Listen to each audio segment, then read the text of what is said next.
Hey coin collectors, it's DC on the Big D, and today we're going to look at an example of every one of the coins the United States released in 1945. The pennies, the nickels, the dimes, the quarters, and the half dollars. And we're going to start with the pennies, so let's move these other ones out. And this, of course, is the 1945 Philadelphia penny. You can tell it's a Philadelphia penny because it doesn't have a mint mark down here underneath the 1945. In 1945 at Philadelphia, they made 1 billion of these. And so you'd say, well, they're not going to be very valuable. It turns out that some of them are very valuable. In the front it says, "In God We Trust," Liberty behind Lincoln, the date under his chin, and then the mint mark would be below the date. On the back, it is the wheat ears cent from 1945. You see a little bit of the copper coming through here. These are a bronze coin with 95% copper and 5% zinc. On each side of the coin there are the wheat ears. Top it says E Pluribus Unum, 1 cent here in United States of America. So they, out of the 1 billion 1945 Philadelphia coins, they have found some MS-68 versions, and those are worth about $5,000 each. They also made them at the Denver Mint. At the Denver Mint they made 226 million, and they found one MS-68 at Denver, and it's worth about $16,000. At the San Francisco Mint, they made 182 million, and they found 3 MS-68s from the San Francisco Mint, and those are all worth $7,500 each.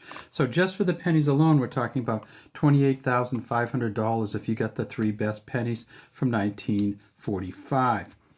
Then here comes the nickels. The reason that it looks like this is that it's last year of the silver Jefferson nickels. They made them from the middle of 1942 until 1945. You see it says, "In God We Trust" in front of Jefferson, Liberty behind him, and then on the back we see that there's Monticello. Really hard to read this coin. It says E Pluribus Unum at the top, United States of America at the bottom, Monticello through here, and then right in there, even though you can't hardly see it, it says 5 cents. There's a P here for Philadelphia, and of course on the silver coins there's always going to be a mint mark above Monticello. Every silver coin has a mint mark above Monticello. The Philadelphia Mint in 1945, they made 119.4 million of these. There are 8 of these at MS-67 Plus that are worth about $6,250. They also made these at the Denver Mint and at the San Francisco Mint. Here's the San Francisco, so you look way up here. In 1945, they made 59 million of these. They found 2 MS-68 Pluses that are worth over $10,000 each. And then finally at the Denver Mint, they made these, and this one is at least readable. You can see the Monticello and the 5 cents. At the Denver Mint, they made 37 million nickels. They found 2 MS-68 Pluses with the full steps. And of course, none of these coins that we've shown you have any steps on them. 2 MS-68s with the full steps, and they are worth $20,000 each.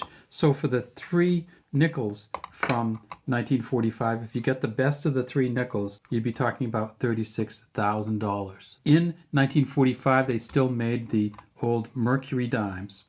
And here's the Mercury dime from 1945. It says Liberty around the top, Mercury here, which is really a Lady Liberty wearing a Phrygian cap to look like Mercury. It says, "In God We Trust" under her chin.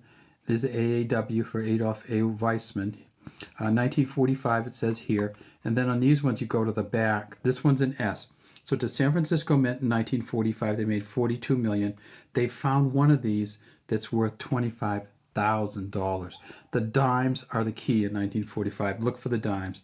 $25,000 for an S dime. They've found 2 MS-67 full bands, MS-67 Plus full bands from the Philadelphia Mint. Those are worth $125,000 for a Philadelphia Mint dime in the best condition you can get it. And then finally they've graded some of the Denver Mint coins, of which they made 37 million at MS-68 Plus full steps, and those are worth $10,000. So between the 3, we have about $155,000 worth of dimes for the best dimes in 1945. And of course that doesn't even count the micro S dime that they made a few with a small S on them, and those are worth about $30,000 each in best condition. They also made the quarters, and On the quarter, on the Washington quarter 1945, you can't tell what the mint mark is until you go to the back. It says Liberty at the top and God We Trust here 1945. We flip it over, we see that it is not Philadelphia. This is a San Francisco mint coin. We can see the S right down here. At San Francisco, they made 17 million quarters. An MS-68 version of this is worth $7,000 to $10,000. The Denver Mint, they made 12 million quarters in 2 MS-68s, and the MS-68 versions of the Denver are worth $21,000. And finally, at the Philadelphia Mint in 1945, they made 74 million quarters, and an MS-68 version is worth $11,500. And then lastly, they made the Walking Liberty half dollars. It says Liberty to top, Liberty walking towards the sun. You can see a flag behind her. Down here we see this says 1945 with the sun coming up. For the half dollars, you need to look way down here. So it says United States of America at the top, half dollar here, E pluribus unum, and then way down here, below the eagle and below the perch that the eagle is on, there's a D. This one's from the Denver Mint. They made 10 million at Denver. This one's from the San Francisco Mint. They made 17 million to San Francisco Mint. The best Denver Mint ones are worth 21,000. The best San Francisco Mint ones are worth 7,000 to 10,000. And the best Philadelphia ones with no mint marks on them down here are worth about 67,500. For the Philadelphia ones, they found 2 MS-68. We have just a year of incredibly valuable coins if you're looking at the 1945 coins. And we also have a year with a bunch of silver ones. So we have a silver half, silver quarter, silver dime, silver nickel, and then we have a copper penny. Every one of these has very expensive versions, so look for them all from 1945. Thanks for watching the Big D Coin channel. We'd love to have you subscribe to the channel and leave any comments you have in the comments section.